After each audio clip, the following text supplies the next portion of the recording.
Let's go ahead and get to some horrific updates coming out of Israel. And I just want to warn everyone, trigger warning here before I show this video. I find it deeply disturbing, and you probably will too. We've been discussing for a while on this show the horrific abuse and torture and rape of Palestinian prisoners at this Israeli prison camp. You had a number of soldiers who were initially arrested, although I believe now they've all been released, who were arrested by the Israelis because of raping a Palestinian prisoner, specifically sodomizing him. And there were riots that broke out, including government ministers in defense of those soldiers who, and let's go ahead and put the video up on the screen while I'm talking, who were on camera while they were committing this rape. So I'm going to play this out. You can see them getting the prisoner up.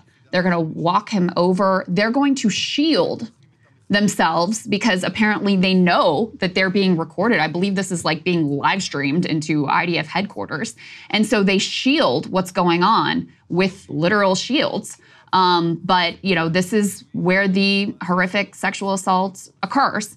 And, you know, the fact that there's video evidence and the fact that we have multiple mainstream media reports that say this was not an isolated incident. That particular prisoner, we can take this down now, that particular prisoner sustained horrific injuries, and that's part of why they felt that they had to, at least initially, arrest these soldiers. They're also playing a bit of a political game here with regard to the ICJ, the ICC, and also some countries that are putting pressure on them of trying to show through, you know, a case or two, oh, of course we hold our people accountable. But again, when you look at the body of evidence, this was part of systematic torture and abuse of these prisoners that occurred regularly.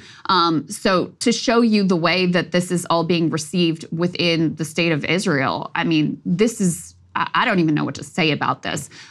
They were debating on one of the Israeli news channels, and this is a quote-unquote journalist for an Israeli daily newspaper who's arguing in favor of raping Palestinian prisoners and actually complains that the only problem he sees is that this isn't systematized, which actually there's a question about whether or not it is. The UN report, the Pramila Patten report, suggested that it was probably systematized.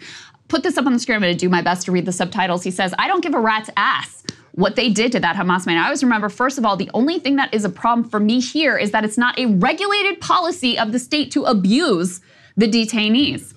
He goes on, first of all, they deserve it. And it's great revenge that we need to give them. And secondly, maybe it will also serve as a little more as a deterrent. And he goes on from there. So unbelievable, unbelievable.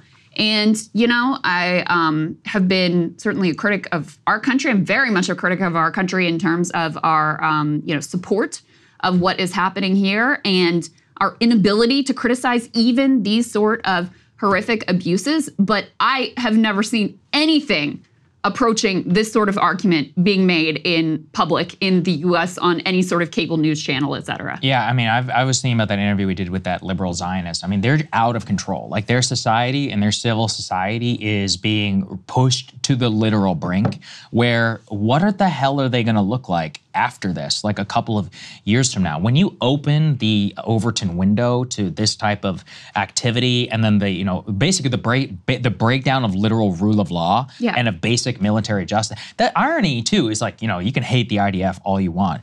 For the generals are the ones who want to prosecute these guys, but then they are beholden to these far right-wing protesters and like paramilitary style groups who are trying to break them out. So the secular religious divide and then the nationalist divide and all of that has now reached a point where they have a literal hostage of the government of this very powerful state with a monopoly on the use of force in the entire region and with nuclear weapons, I would add. Yes, so it's like, that's right. And this sentiment has become quite mainstream. Yeah. I don't know what the numbers are, but you can see by the fact that you have Likud party ministers, which Likud is the governing party, Bibi Netanyahu's party, who are making arguments such as this and protesting in support of these soldiers who raped on camera a Palestinian prisoner.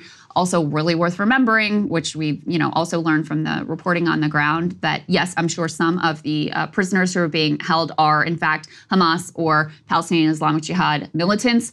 Many of them are just Palestinian men who got swept up, because if you are a Palestinian man, you are automatically suspect. You are automatically assumed to be, quote unquote, Hamas. Not that even if this is a Hamas individual, obviously that doesn't excuse anything whatsoever, because if you are a civilized people and country, this is not how you treat anyone.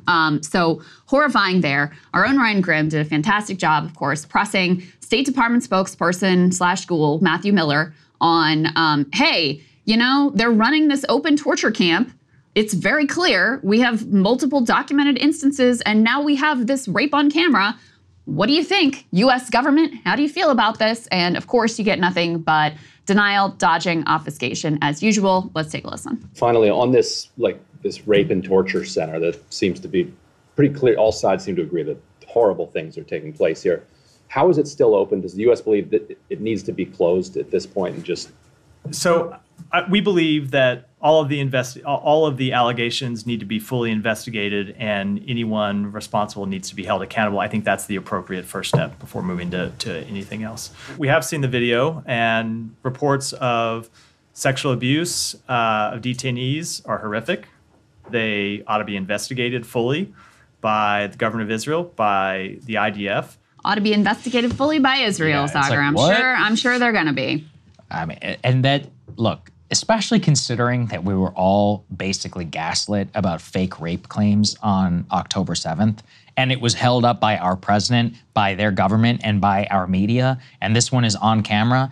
Look, what really drives me crazy is the hypocrisy. Like, that's actually where I just come down. I'm like, what are we doing? Why are we subverting ourselves to this client state? That it's supposed to be a reverse relationship, but they just can't help themselves. And look, again, for the Israelis, I think domestically what's been happening over there, especially recently, is crazy and is going to be so detrimental to them in the long run, not only in terms of international legitimacy, but their own domestic populace. I mean, when you straight up can't prevent prisoners in a jail from being set free and having right-wing or like protesters be hostage, you don't have rule of law as a country anymore. No. You straight up, it's over. And this is a tiny-ass country. This is not the United States of America. You can't even argue federalism or local or any of that. I mean, this is a small population, small place, and when they have control over nukes and all this, who knows what's going to happen there in the next 10 years. Well, it's a big problem. How about in the next 10 days? Yeah.